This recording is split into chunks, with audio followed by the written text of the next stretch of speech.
And in the middle of the 2010s, it is the influence of coal trade, coal exports. But as you know, the coal exports were the coal exports were forbidden in 2015 and 16 by the UN and the US to avoid that North Korea would use the profit of the coal trade to build weapons of massive destruction weapons. The third period, you can see that South Korea has very much increased its connectivity with the North. Incheon is now the biggest external connection of North Korea, followed by Ulsan, Busan, and the trade is occurring mostly by land, and the crisis is deepening. There is some illicit trade still in high seas, not at the ports. For example, the oil transfer between ships, like Chinese ships and North Korean ships.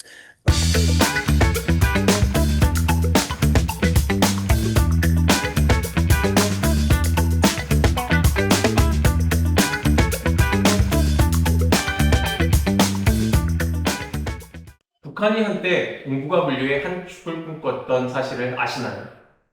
그러나 현재 북한의 항구들은 왜 고립의 상징이 되었을까요?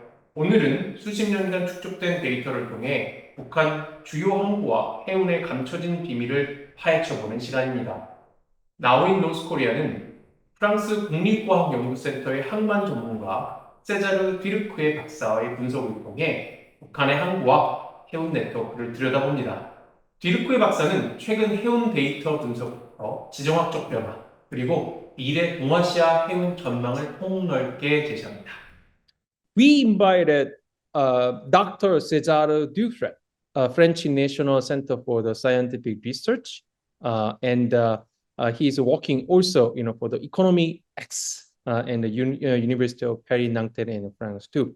He's a very well-renowned, expert on the port and then logistics and then, related, subject. And then we are very, very happy to have, Dr.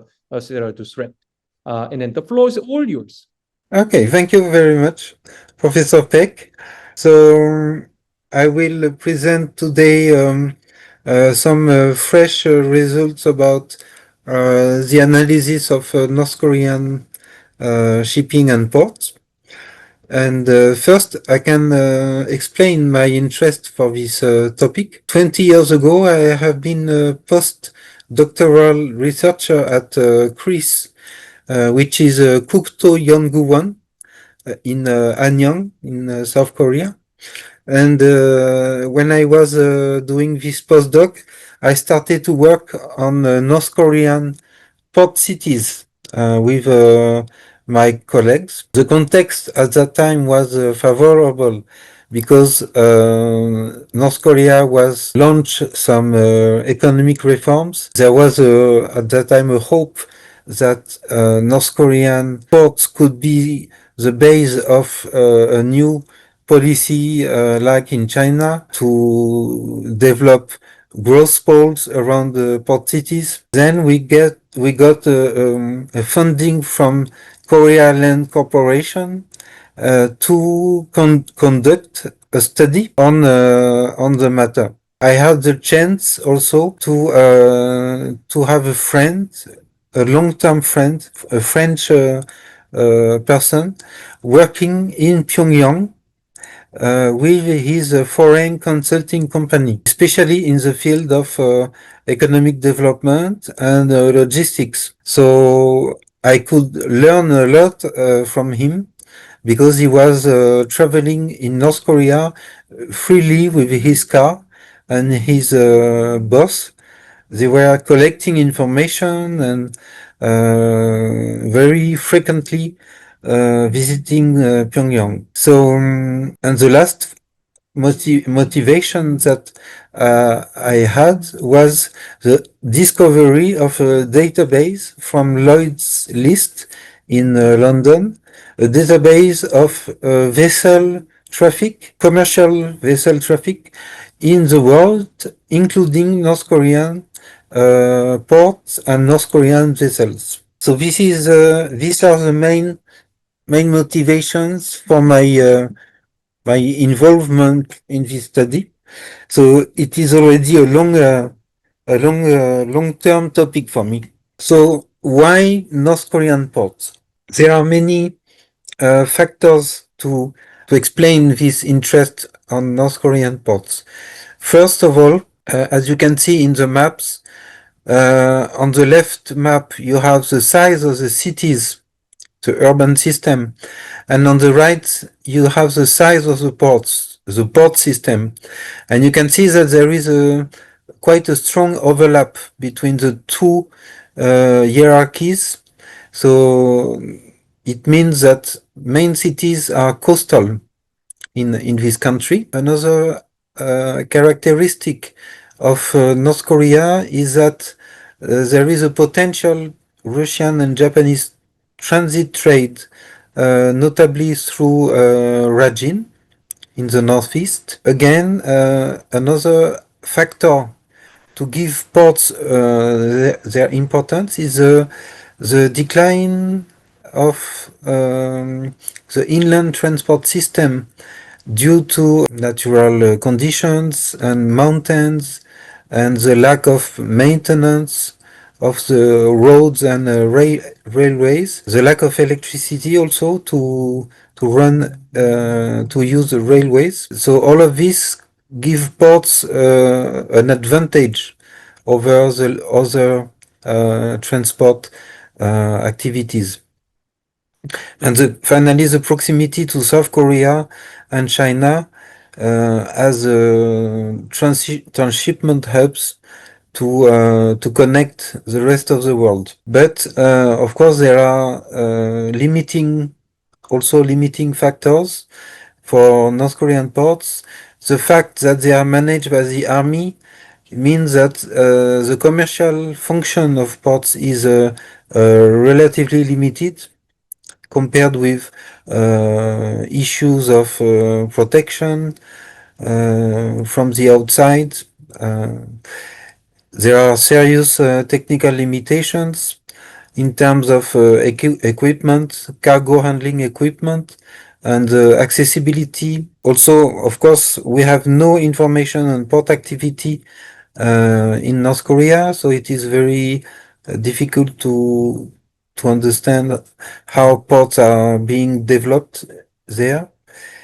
And something else is that currently, since quite some time, most of the external trade of North Korea happens by land through the Chinese border. So this is the situation now. So we collected several decades of data from the Lloyd's database, and this could help us to get some hint about what is going on in the country.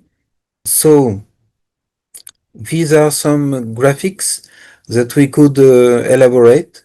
As you can see, the start of the analysis is in the late 70s. So it is a period of slowdown, economic slowdown in North Korea. The rest of the period is marked by a rapid decline of connectivity. So degree centrality is the number of maritime connections. So it went through a drastic decline and up to 2021. And the interaction range, it is the average kilometric length of the connections. Very few exceptions are visible in the evolution of the lines. For example, in the early 2000s, there is a small peak of activity which is related with humanitarian aid from Europe or the US. And in the middle of the 2010s, it is the influence of coal trade, coal exports. But as you know, the coal exports were the coal exports were forbidden in 2015 and 16 by the UN and the US to avoid that North Korea would use the profit of the coal trade to build weapons of massive destruction weapons. The last graphic here, as you can see, with a color for every country connected with North Korea. So in yellow, you can see Japan, which was dominant until the late 2000s, and then its importance disappeared. In blue, you can see the growth of South Korea until the middle of the 2010s, and China clearly took the lead in the last few years as the main connection, maritime connection of North Korea. So external hubs in Northeast Asia, it is more or less the same figure than the previous one, but at the port level. So we have a good overview with the data of how and which ports are connected, the most connected with North Korea by period of 10 years. So in the first period, from the late 70s to the late 80s, as you can see, and as was remarked by very rightly by Professor Peck, we have Niigata and Yokohama in Japan as the biggest connections, but also Hong Kong. And but the share of North Korean vessels is stronger in Niigata and also Dalian in China. Ulsan in South Korea also is quite important, but it is not connected with North Korean vessels. On the second period, you have a rise of traffic with Niigata and Dalian. So Niigata was famous for being the seat of a North Korean community, and it used to be a very strong connection, maritime connection, especially for ferry traffic, ferry boats between Wonsan in North Korea and Niigata. The third period, you can see that South Korea has very much increased its connectivity with the north. Incheon is now the biggest external connection of North Korea, followed by Ulsan, Busan. This is in a context of closer relationships between the North and the South, more collaboration, and so on. But of course, the share of North Korean vessels is much higher outside of South Korea. So in North China, Far East Russia, and still Japan, but in a much lower proportion. The last figure shows that it's now these days, in the recent years, it's Dalian in North China, which has become the main hub to connect North Korea to the rest of the world. Japan has nearly disappeared, and South Korea still keeps a very moderate. Dalian is followed by a number of coal ports, which have been doing a coal exchange of coal with the north, because we have to notice that coal in North Korea is of the finest quality. compared with other exporting countries. Here it is interesting to see that every fleet, national fleet, has played a specific role in connecting North Korea to the rest of the world. I can see that the Chinese fleet in the early period, mostly Japan with North Korea, but more and more China itself. So this is the case for most of the fleets. There is a trend of nationalization of flows, if we can say like this. And but the South Korean fleet, for example, is more and more connecting North Korea with the rest of the world, and so on. The same for Russia and so on. So the port system in evolution. So you can see that most of the traffics declined as in the first figure previously. There is a period of crisis since the fall of the USSR, except for Rajin with the free trade zone experiment, with a slight growth to build, to bring some goods, raw materials to build the free trade zone. Then there is a period of humanitarian aid in the late 90s and early 2000s. Especially for Nampo, there is the effect of North-South cooperation, so that Nampo did not decline as much as the eastern large ports. Chongjin, Hungnam, and Wonsan used to be almost as big as Nampo in terms of traffic, but it is now it has vanished since quite some time. And Nampo and Rajin, especially for the coal trade in the middle of the 2010s, they got revived thanks to the coal trade, but as you can see, since 2018, it is compromised.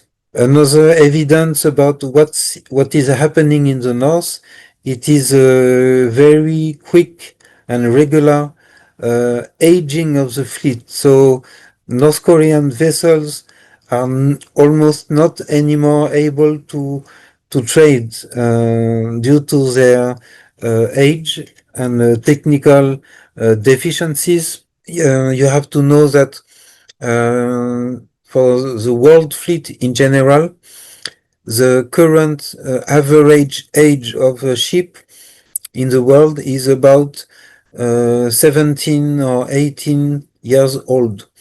And so the North Korean fleet is on average reaching 30 years old. So it gives you an impression of the technical difficulties of the country. You can pass. So these evidences, so you have geographic shifts, shrinkage of the connectivity, technical issues happening in the north.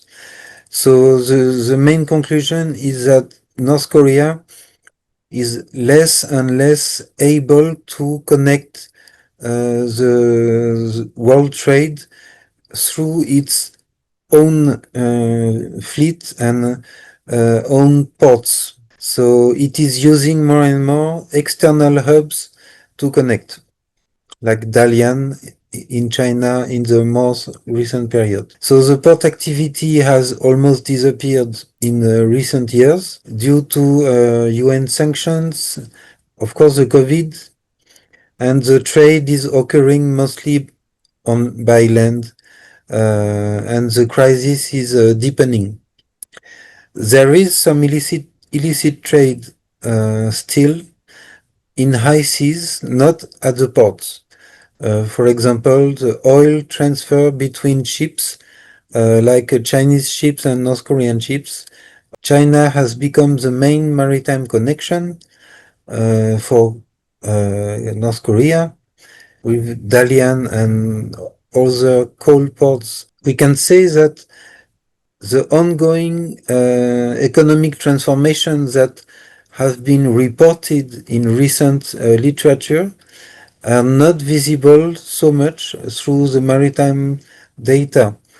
For example, the rise of private business, the development of markets in the country. We don't see yet their impact on the evolution of traffic, which is still very modest and very, very low. So we will see in the coming years and decades how ports can resume their activity and become maybe a key asset for North Korean development. Thank you. Great. It's a lot of new information, for me as well as South Korean informed public interested in North Korea. Of course, I think it's across the world, and not just the Korean Peninsula, but also Europe and then the North America who are working on North Korea issues, and then will be very, very surprised by this detailed research. Lovely. Yeah. So Thank yeah, I have a few questions, and let's start with Nampo, and let us familiar with North Korea's port situation. It seems to me, and you explained it very gracefully, and Nampo is still the most important port. Of course, Yes. Hamhung and the Wonsan, they were 50s, 60s, 70s. They had a pretty large role, for the North Korean, the port trade and all, the fleet movement.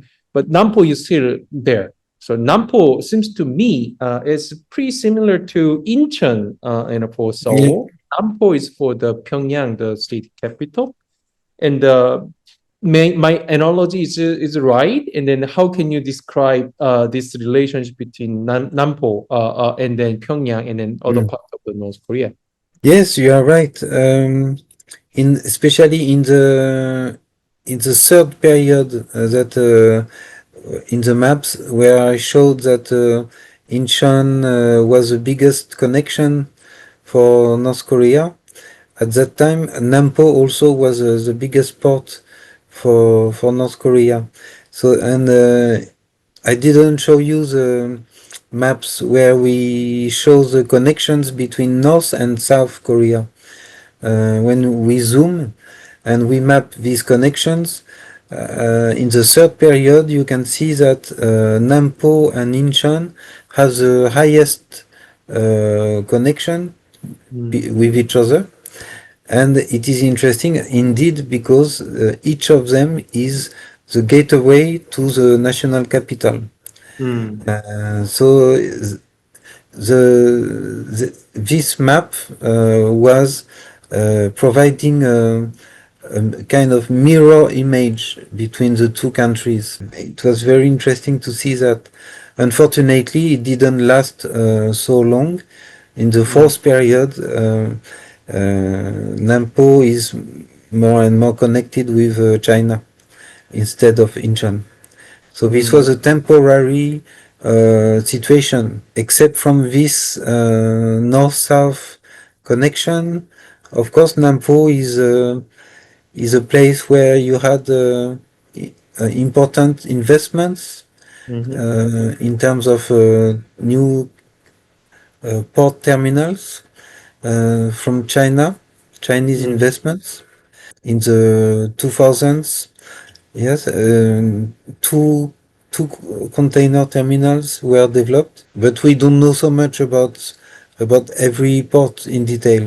We don't have so much information about what is really going on in each port. So this is a big limitation, of course. We try with the maritime data, we try to understand what is going on, but the data is still cannot replace the visit on site or the. So yeah, I mean, so then Nampo, Incheon, you say the maritime traffic between these two ports in South Korea and North Korea was pretty heavy. especially the time of golden period of bilateral or inter-Korea relationship under Kim Dae-jung government, probably Roh Moo-hyun government at that time was pretty big. And it seems to me, if this inter-Korea relationship, the two Korea's relationship is getting better, improved, then Yeah. probably we can expect a more maritime traffic between these two ports, right? Oh, yes. Yes, right. Mm-hmm. So it used to be the case in the middle of the 2000s when, after the first inter-Korean summit, also in a context of North Korean reforms, economic reforms. Also, it was the context of the Kaesong industrial complex. So all of this was giving at that time a very bright future for north and south connectivity on the seaside. But from 2007 to 2008, it started to decline, as you know. Right. There was in the figure we can see that there was a revival of connectivity with coal trade, but coal trade, but it was a short-term revival. So let's see in the coming future how things can evolve. Sure. Good. Yeah. So, and then, but Nampo is still there, but your primary argument is the east coast of in Korean Peninsula. They had a pretty heavy maritime traffic in the 60s and 70s, and then I just see Japanese archipelago, the western part of Japan, Niigata, the port. I think they are, I think, correlated with each other. Say, in this Niigata is playing a very large role, for the North Korean maritime traffic. But at the same time, Hamhung and Wonsan is there. I think, but there the traffic is going down and almost disappeared. Then Niigata's role is shrinking. Is there any correlation behind this scene? As we saw in one of the graphics, the traffic with Japan used to be in the 70s used to be the biggest. Japan used to have the biggest share of external connectivity for North Korea until the middle of the 2000s. So Jochongyeon, North Korean Japanese in the Japan, they are playing a large role in there. Oh yes, this is one main reason. Also because of the trade between Japan and North Korea. So these two different reasons. Yes, there used to be a ferry link, direct ferry link between Wonsan, especially, and Niigata. Until the North Korea launched in 2006 a missile, and this was famous in the news at that time. And this missile prompted Japan to stop any relationship with North Korea, and they forbid. At that time, they did not allow anymore North Korean vessels to enter Japanese ports. In the in the western part, in West Coast and the East Coast, and then you say that there is a lack of data or to be more specific on this the dynamics. If you are the North Korean leader in charge of this port logistics and port itself, and what's going to be the first most important priority to improve this port in the West Coast and the East Coast. Yeah, we just assumed a bit hypothetical, of course. The relationship among countries are getting better and on and on and on. But what's your first choice to improve? Yes, this is a very good question. I think that ports are not sufficiently used, at least for domestic activities, like moving goods within the country. North Korea is since the crisis of the 90s, North Korea is lacking of internal transport system to move the people and goods among the different provinces. So this is, I think this is one of the first decision I would make to reactivate the ports on each coast to allow the coastal shipping and short sea shipping between the different provinces. So this is something that I would do. Maybe so. This is would be my first policy, and maybe a second policy would be to, well, like the Korea Land Corporation was thinking about when I was a postdoc, starting to apply maybe the Chinese model on in North Korea, which means the development of free trade zones around the ports. It is something which has been mentioned in the earlier literature, is that North Korea has a very skilled labor force. People in North Korea are ready to work very hard. So this is an advantage for foreign investment in North Korea. And the ports are there. They need a little bit of course, to be renovated a little bit. But everything is there. There are all the criteria to build free trade zones like in China, in North Korea. Okay. So this would be my second policy. Okay, great. I think it's you're on the right direction. Modernizing in the port and improving this domestic use of a port for the between provinces. At the same Also, time, yeah, in the special economic zone or free trade zone, in the those ports, as you just explained, in China has done very well in the last 4 decades or so. So I think this is good. Okay. 북한의 핵심 성장축은 바다가 아닌 육지이며 중국으로 이동했습니다.